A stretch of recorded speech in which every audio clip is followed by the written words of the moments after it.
Tiap Selasa jam 14 sore di gereja. Ada juga apa kabarnya teman-teman di rumah?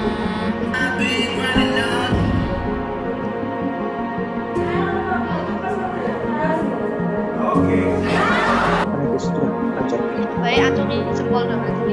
Masalah itu bisa membuat kita percaya sama sampai carilah kerajaan Allah dan kebenarannya.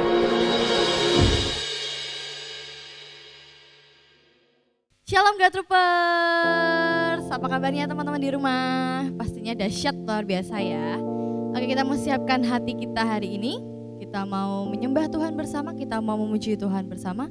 Kita mau siapkan hati kita mau berdoa terlebih dahulu.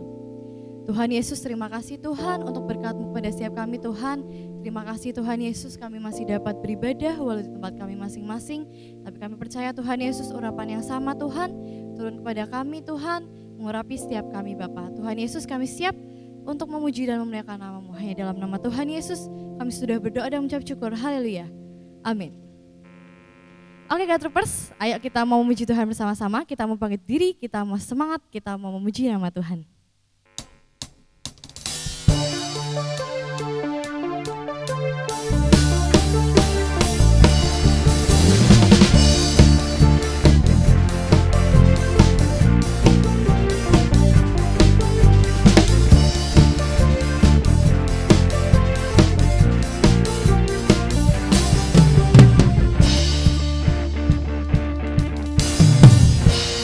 Tinggal dekatmu ku aman.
Oke Gatroopers, kita sudah memuji Tuhan. Sekarang saatnya kita akan mendengarkan firman Tuhan.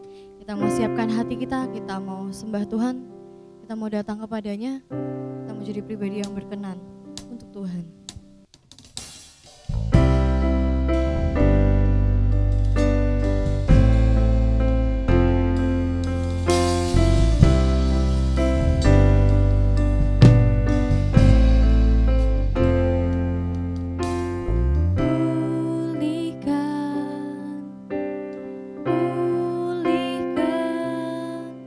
Hatiku dengan kasih-Mu.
Shalom Gadropers, sebelum kita mendengarkan firman Tuhan, mari kita bersama-sama berdoa.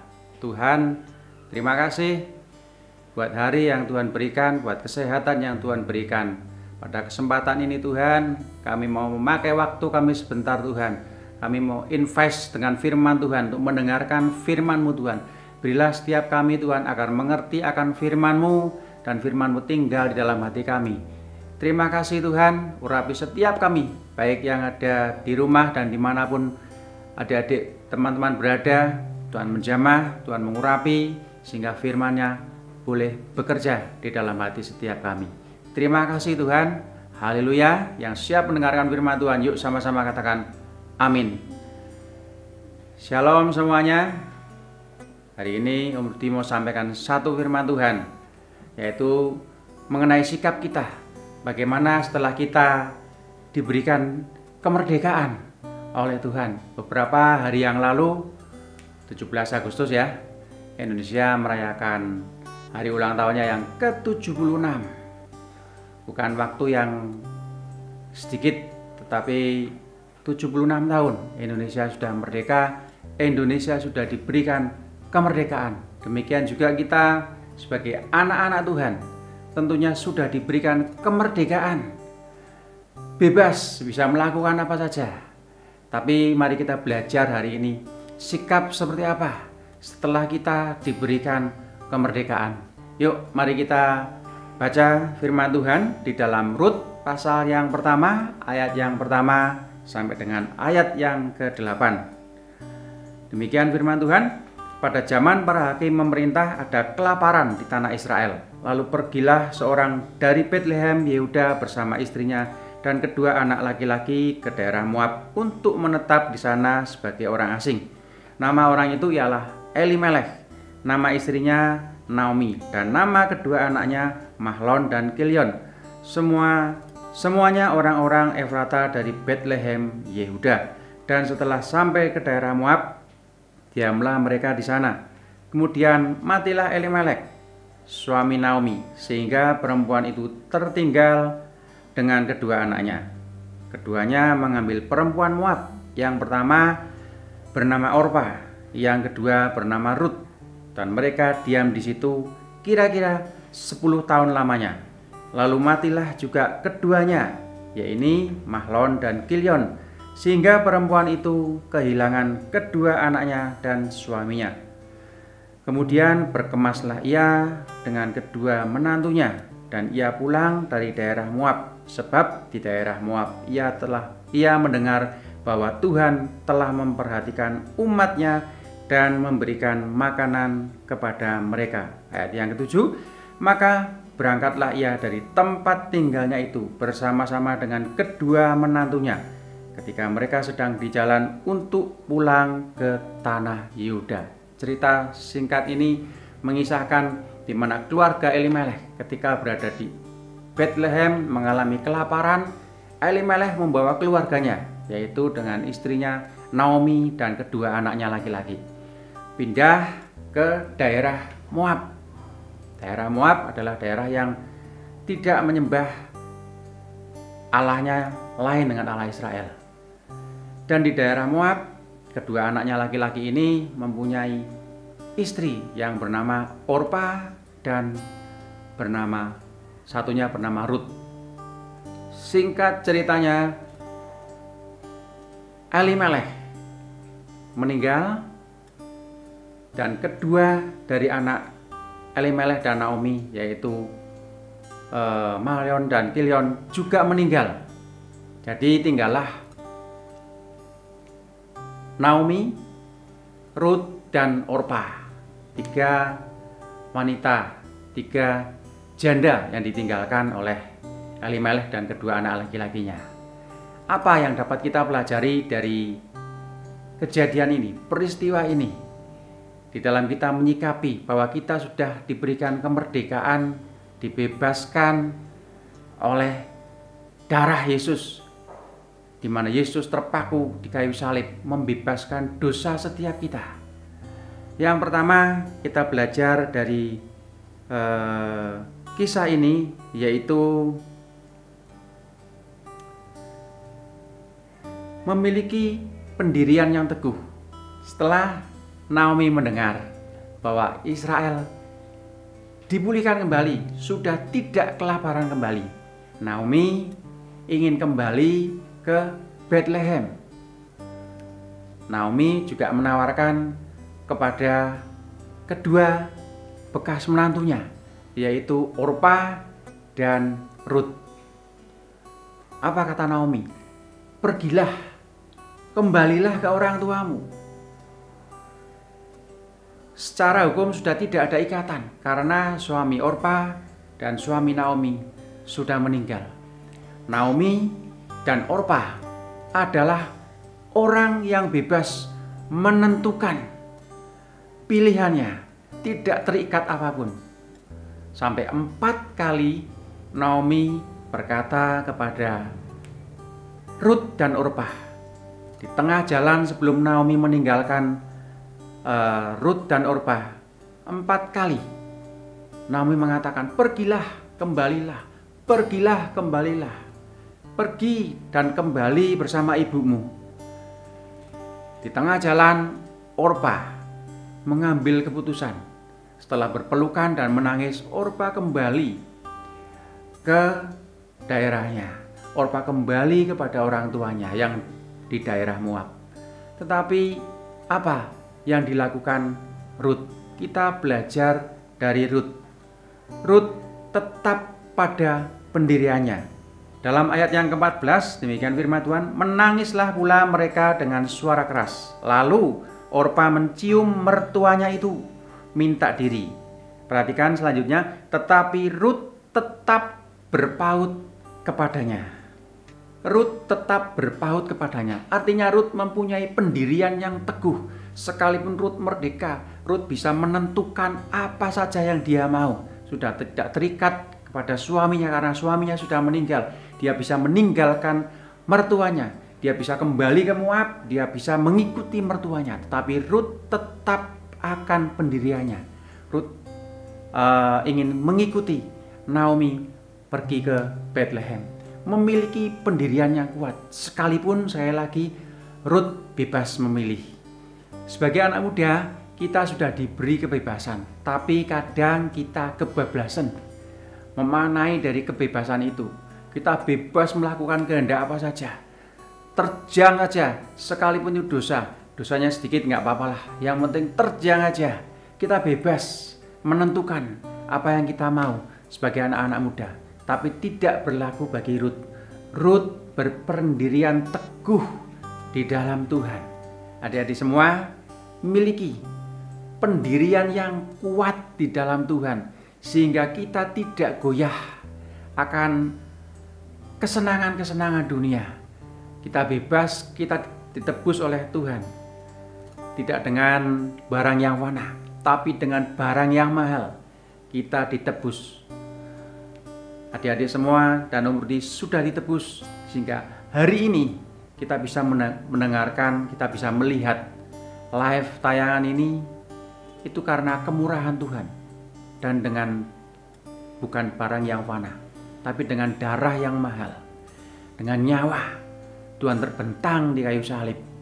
Mari kita menghargai kemerdekaan yang sudah diberikan pada setiap kita dengan menyikapi, dengan iman kita, dengan mempunyai pendirian yang teguh di dalam Tuhan. Yang kedua, apa yang dapat kita pelajari dari kisah ini? Yang kedua yaitu tidak kembali kepada kehidupan lama. Sekalipun Rut bukan bangsa Israel, dia memutuskan untuk ikut Naomi. Artinya apa? Artinya ketika Rut memutuskan kembali kepada bangsa Moab, kepada daerahnya, kepada di mana orang tuanya tinggal di Moab, Rut berarti mengikuti kembali apa ajaran mereka, apa adat istiadat mereka, apa kebiasaan mereka. Moab tadi sudah dikatakan bahwa Moab Allahnya tidak sama dengan Allah Israel. Ada banyak Allah yang disembah di Moab, tapi Allah yang Naomi sembah yaitu Allah Israel. Seperti Allah yang kita sembah yaitu Yesus Kristus yang sekarang ini. Rut memilih untuk mengikuti Naomi, kembali ke Bethlehem, kembali ke rumah roti, di mana di sana ada persediaan makanan. Rut bebas memilih, tapi dia tidak hanya memilih saja, dia justru malah mendeklar apa yang dikatakan Rut kepada Naomi. Di ayat yang ke-16, Naomi masih memaksa untuk Rut kembali ke orang tuanya. Tapi apa kata Rut? Jangan paksa aku. Justru malah Rut mendeklar imannya. Rut mengatakan, bangsamu adalah bangsaku, Allahmulah adalah Allahku. Rut mempunyai iman yang sangat luar biasa. Sekalipun Rut belum tahu, belum mengenal seperti apa Allah dari Naomi. Rut belajar 10 tahun. Rut menggunakan waktu dengan baik selama 10 tahun. Melihat kebiasaan Naomi, melihat apa yang Naomi lakukan. Saya percaya Naomi sebagai orang Israel. Naomi berdoa, Naomi menyembah Tuhan, Naomi melakukan apa yang benar di mata Tuhan. Selama 10 tahun dia menjadi menantunya. Saya percaya Rut belajar. Rut menggunakan juga waktu dengan baik. Seringkali kita tidak menggunakan waktu dengan baik, tapi Rut menggunakan waktunya dengan baik. Sehingga apa yang keluar dari Rut, yang ada dalam hatinya, mengatakan bangsamulah adalah bangsaku dan Allahmulah adalah Allahku. Sebenarnya Rut bisa bebas memilih apa yang dia mau. Memilih Moab atau memilih kembali ke Bethlehem bersama Naomi. Seperti Musa.